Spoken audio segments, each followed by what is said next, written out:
Assalamualaikum warahmatullahi wabarakatuh. Pada pembelajaran kali ini kita akan mempelajari salah satu tokoh Wali Songo yaitu Sunan Maulana Malik Ibrahim. Melalui materi ini diharapkan peserta didik mampu menganalisis biografi dan peran Maulana Malik Ibrahim dalam mengembangkan Islam di Indonesia dengan tepat. Selain itu, peserta didik juga diharapkan mampu menginternalisasi minimal 2 sikap positif dari pribadi Maulana Malik Ibrahim seperti sikap santun dan gigih sebagai wujud cinta kepada Allah atau hubbullah serta cinta kepada sesama manusia atau hubbun nas. Dengan memahami kisah dan keteladanan beliau, semoga kita dapat menteladani akhlak mulia dalam kehidupan sehari-hari. Sunan Maulana Malik Ibrahim adalah salah satu tokoh besar dalam penyebaran Islam di Indonesia. Beliau dikenal juga dengan sebutan Sunan Gresik. Sunan Maulana Malik Ibrahim berasal dari Kasan, Persia yang saat ini termasuk wilayah Iran. Beliau memiliki silsilah keturunan yang tersambung dengan Nabi Muhammad SAW melalui jalur Fatimah Az-Zahra RA dan Sayyidina Ali bin Abi Thalib RA dari keturunan Husain bin Ali RA. Karena kemuliaan akhlaknya, masyarakat mengenalnya dengan sebutan kakek bantal. Pada tahun 1371 Masehi, Sunan Maulana Malik Ibrahim datang ke Pulau Jawa bersama saudaranya dan sekitar 40 orang pengiring. Kedatangan beliau bukan hanya sekedar untuk berdagang, tetapi juga untuk menyebarkan ajaran Islam secara damai dan penuh kebijaksanaan. Tempat pertama yang ia tuju adalah desa Sembalo, dekat dengan desa Leran, Kabupaten Gresik, yang tidak jauh juga dari makam Fatimah binti Maimun. Dalam berdakwah, beliau Sunan Maulana Malik Ibrahim memulai dari jalur perdagangan. Beliau membuka toko dan menyediakan kebutuhan pokok masyarakat dengan harga yang murah dan terjangkau. Lokasi perdagangannya berada di desa Rumo, dekat pelabuhan sehingga beliau dapat berinteraksi dengan berbagai kalangan seperti pedagang, pemilik kapal, dan masyarakat umum. Melalui aktivitas ini, beliau menunjukkan akhlak yang mulia seperti kejujuran, keramahan, kesantunan, dan kedermawanan.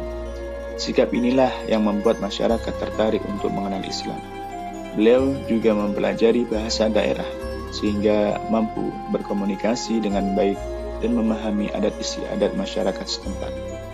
Dalam kesehariannya, Sunan Maulana Malik Ibrahim tidak menentang agama dan kepercayaan masyarakat secara keras.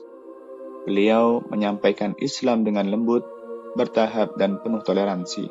Bahkan beliau sering menjadi penengah atau juru damai ketika terjadi perselisihan di tengah masyarakat. Setelah dakwahnya berkembang di desa Sembalo, beliau pindah ke kota Gresik dan menetap di desa Sabu. Dari sana, dakwah Islam mulai menjangkau lingkungan kerajaan Majapahit. Sunan Maulana Malik Ibrahim menyampaikan ajaran Islam kepada Raja Majapahit dengan penuh kesantunan, walaupun Raja belum menerima Islam seutuhnya. Beliau tetap dihormati dan diberi sebidang tanah di desa Gapura. Di desa Gapura inilah Sunan Maulana Malik Ibrahim mendirikan pesantren yang menjadi pusat pendidikan dan penyebaran Islam. Selain itu, beliau juga membangun Masjid Pasucinan yang kini dikenal sebagai Masjid Maulana Malik Ibrahim di desa Leran, Kecamatan Manyar, Gresik. Peran Sunan Maulana Malik Ibrahim dalam mengembangkan Islam di Indonesia sangatlah besar. Pertama, beliau menyebarkan Islam melalui perdagangan. Yang kedua, beliau mendakwahkan Islam kepada kalangan kerajaan.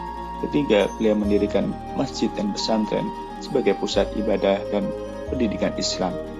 Selain perannya, sikap-sikap beliau juga patut diteladani.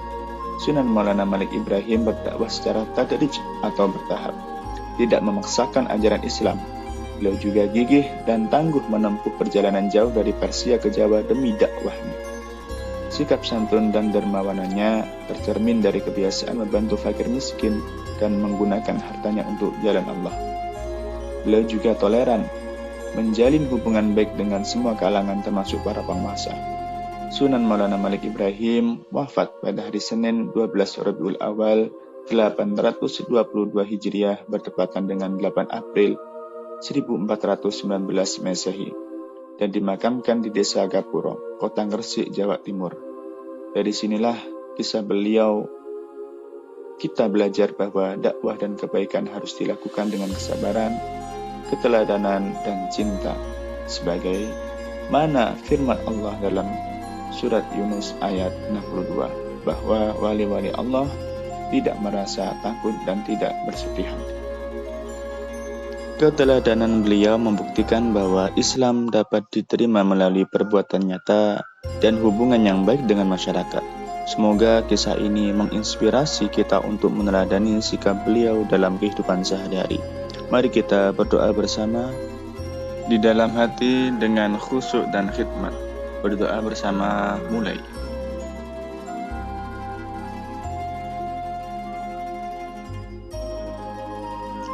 Selesai. Semoga pelajaran kali ini kita mendapatkan hikmahnya dan akhirul kalam hadanallahu wa iyyakum wa afa minkum summa salatu wassalamu alaikum warahmatullahi wabarakatuh.